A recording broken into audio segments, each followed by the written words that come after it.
Um, a big thing is this. We spoke about it in the Millennium book or the year 2000 of what to expect. The Blue Rock Project. Can you elaborate on that a little bit, brother? You said the Blue Rock Project, right? With the Montauk. What's the question about it? We wanted to know, like, what was it all about and how would that affect us? Okay, so I don't have a full description of the Blue Rock from the book, but I can tell you from experience, it don't mean what it say. Okay. So the Blue Rock, that's the York Rite, the York Rite Blue Lodge. Remember the War of the Roses? Absolutely, with the Yorks and the Lancasters. Right. Well, the Yorks, Baba owned that now. He took it over through erudition and ascension. So when he say the Blue Rock, he's talking about the one that nobody don't know coming off the Blue Lodge, which is the York Rite. And it is the same if off the Red Lodge, it's the Black Rock. And no matter how you look at it, it's the stone the builders rejected. The stone the builder rejected, we know, becomes the chief cornerstone, right? Okay. But where do it come from? When you go to Daniel and it talk about the giant with the head of gold and the feet of iron and clay, right, and being the Babylonian empires, right? Right. And then it say, what was the end of it? A single stone would be hewn from the mountain without the hands of a man, and will roll down the hill and strike the feet of iron and clay. Remember that? I sure do. And that brings the whole unholy Roman Empire down. So the iron and clay is the symbolic of America, the great melding pot. You can't meld iron with clay. But what it's talking about is the royal bloodlines mixed with the peasantry.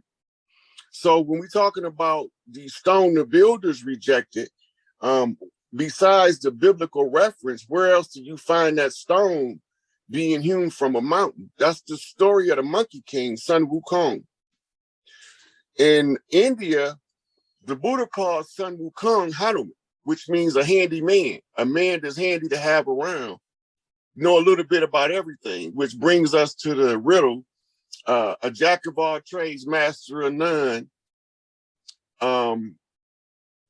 is still better than a master of one.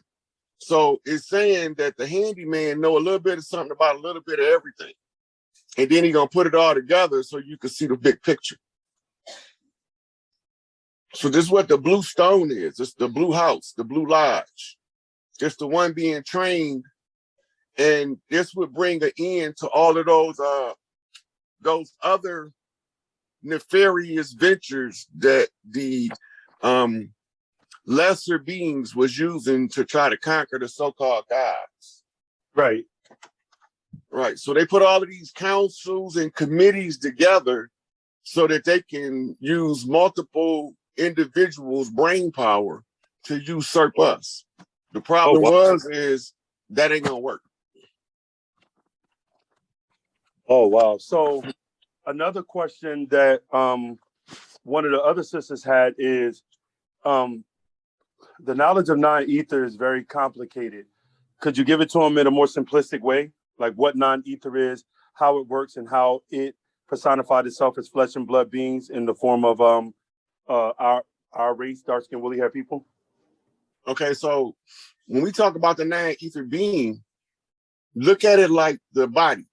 The earth is a living organism, and the non-ether beings is the antibodies. The energy that produces the non-ether being is pure source energy. If it produced more than one of them, it produced what we call the gods, plural. If only one is produced, it's a god, right? So the non-ether beings are the ones who nature used as antibodies to clean up the mishaps of developing humanity. So when we say nine ether, you're talking about the highest spiritual expression, and it comes across as the salt of the earth in the music and the art and varying forms of entertainment. The nine ether is expressed as a right brain, abstract, non-linear reasoning that surpasses logic. The inorganic beings and the hybrids that's here operate off left brain linear logic, and is subjugated to the right brain when they synced. So isn't that like saying that non-ether is more of the feminine principle than the masculine if it's more right brain? Because the right brain. So if you want to read about it without using the term non-ether, you would go to India and read about something called Shakti energy. Okay, I'm familiar with that by studying Hinduism. Right. So the Shakti energy is the same as the non-ether energy. If you are Egyptologist, you would read about it as Sekhmet energy. Okay, Sekhmet means power, and it's the feminine of Sekhem. And the man who is privy to carry the Sekhmet energy is normally going to be volatile if he don't have his self-control developed, what we call he haven't become a master yet. He haven't mastered his lower nature. Okay, so expound on that a little bit. Like, because what you just said was that the man who carries the Sekhmet, which is the feminine energy, but don't really carry the, or I should say he's not really in tune with the Sekhem, the masculine energy. You said he'll self-destruct. Right. He becomes tyrannical by nature. It's just natural for him to do it. It's just like giving a baby a nuclear briefcase wide open and don't never tell him he's gonna end the world if he pushed the button. And you know what the baby gonna do? Slap all the buttons. He sure is. So that's all it is. When you feel that power, if he haven't conquered his ego, his lower nature, then he becomes subjective to tyrannical use of that higher energy, because one, it's going to drive him to destroy because the system is out of order. But if he haven't conquered his lower nature, he will never know what part of the system to fix. So he just tear everything up. Oh yeah, he out of order. He definitely out of order. So we call them, when you look in the human arena in history, we call them despots. We call them tyrannical leaders, psychopathic leaders, rogue kings, stuff like that is in the history when they get that energy and haven't conquered that lower nature. And so what is we still talking nine ether, we just using it in different schools of thought. In Egypt, Sekhmet, and India is Shakti, right? And the Shakti is activated by the Kriya, which is the fire of the root chakra, right? And it carries all the way up to the crown. Okay, so they say in the Kabbalah is from Malkuth to Kephra. In the Kabbalah, the same energy is called the Ein Sof. Right. I know about that. I studied the Kabbalah extensively. Right. And so it's the same energy. Okay, so let's go here with it. In the Holy Tablets, the master teacher taught us that non-ether was conscious awareness and conscious moral judgment gases. Can you explain the difference in how that's actually perceived? Yeah. So as you purify your ego to receive your higher consciousness, right? You got to remember, pure chaos is melanin. Melanin is sentient on its own. It don't need nobody to be sentient. But being utilized along with the other systems of the body, then the non-ether has to be the one who contain the chaos and bring the balance. The balance is where you find the righteous. Okay. Right? The righteousness is a side effect of purifying the lower ego and receiving that higher Shakti non-ether energy. So right? basically, are you saying that non-ether would be a higher form of intelligence that allows us to be able to discipline ourselves in the spiritual realm and the physical realm to be able to be in harmony with both sides? Well, I would more look at it like once you gain the discipline, you gain access to use ether energy in real time. Lacking the discipline and the self-control, then you just a soccer mile monkey band, bouncing around, never knowing what you're doing. Yeah, But go ahead. so the discipline gives you access to the ether. Now you finna make a connection with source energy. When you make this connection, you have to already have the self-discipline to activate what's already in you. So now the side effect of that is once you can reason to the level to activate the ether, now the melanin chaos comes in, because you won't be able to balance the chaos if you don't have the discipline to receive the ether.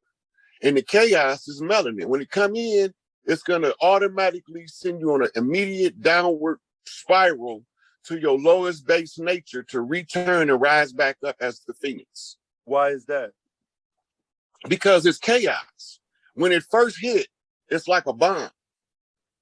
And when it hit internally, you don't know what's going on immediately, but your higher self is using the discipline you develop to reorganize what the chaos is doing, because you're using the source, you're using the prime creator to balance out total insanity. So, okay, why is melanin based in chaos? Can you give us the science of that? It's not based in chaos. It's the prime creative substances in which the order came from. When we talking about melanin, we talking about, in Egyptology, it's the primordial noon, right? It's the waters of creation, and the waters are running amok until you can harness them waters' energy. Water, right. Symbolic of spirit.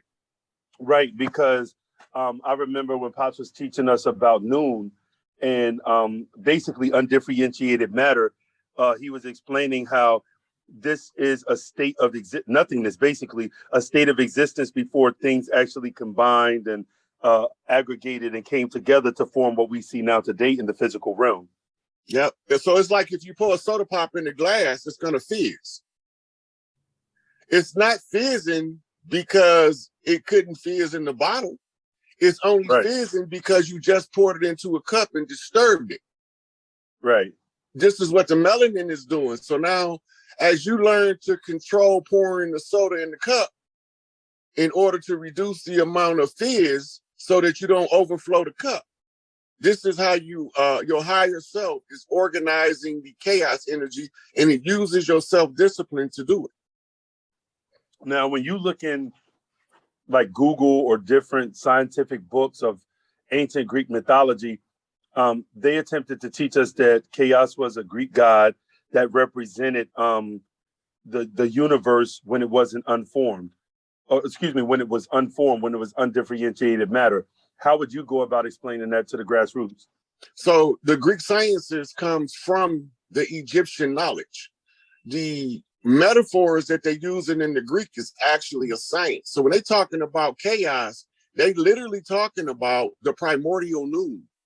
So imagine all good and bad things existing in a state of non-existence, bumping into each other, and there's no form of expression, and it's just random and erratic. Right. In order to have creation, you have to bring that under control of order. And this is why they say out of darkness comes the light. Light is created. If you remember in the Holy Tabs, Pops talks about the dot forming a line. That's in chapter 1, tablet 1. Yeah. And the line formed the wall formed the square, and so on and so forth. He's telling you how light is created from the primordial noon in order for it to manifest visible spectrum so you can see it. So was that this is for the people, was that a literal line, a literal wall, or what does it represent metaphorically? Metaphorically, there's no terms in the languages that we know on the earth to explain it. And the closest thing that he can give you to explain it is the dot forming the line. Because you can use the 2D written expression to relay a 19-dimensional framework in a simplified form, but it's going to take years for the mind to unlock it.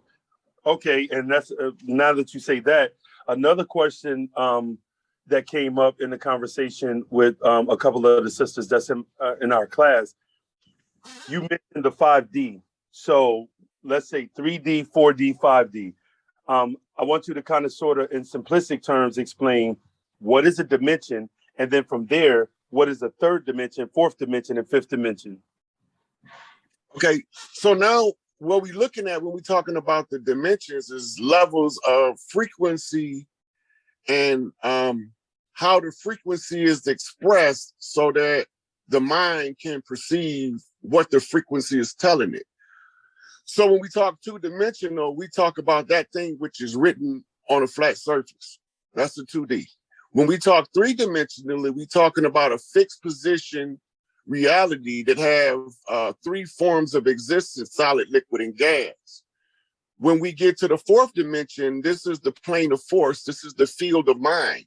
And by the way, that's the dream realm, the fourth dimension. That's in the tablets 2, chapter 7, the living soul. But go ahead, brother. Yeah, oh man, you're right on it.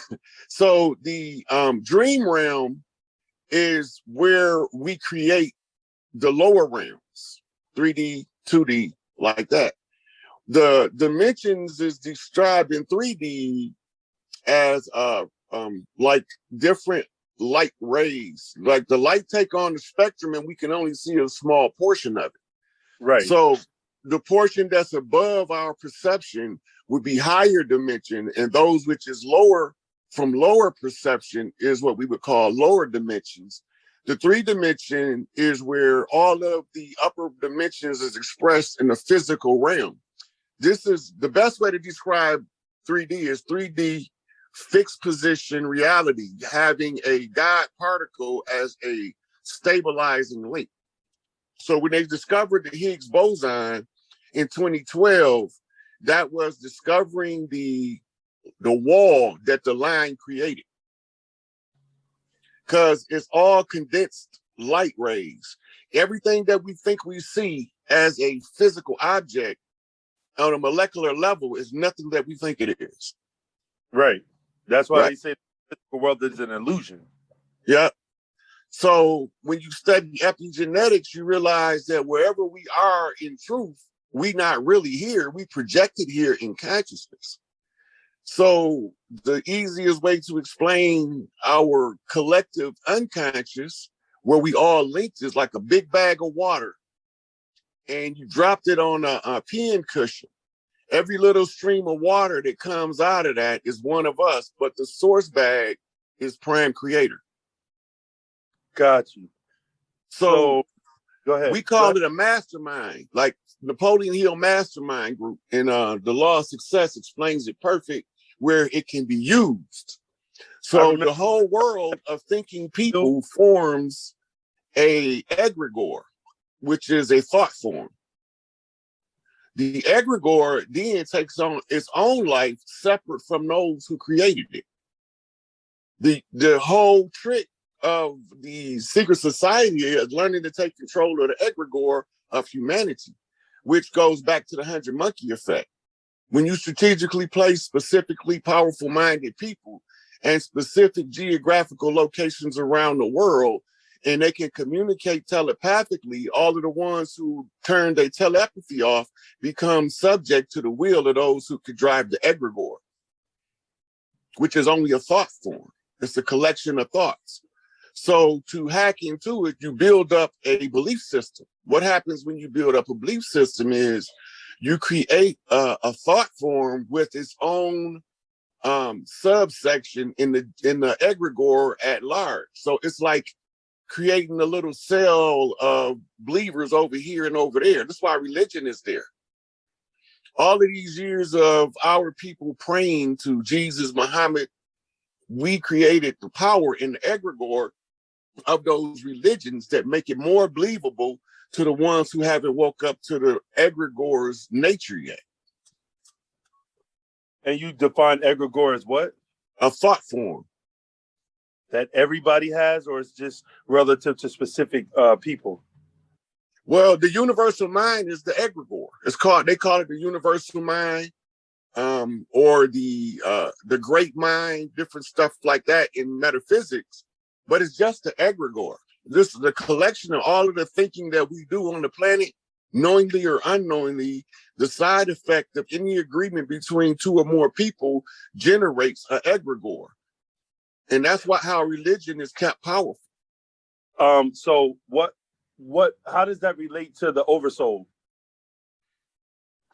The oversoul is the encasement of the universal mind. The oversoul don't care if you murder a motherfucker or if you get murdered.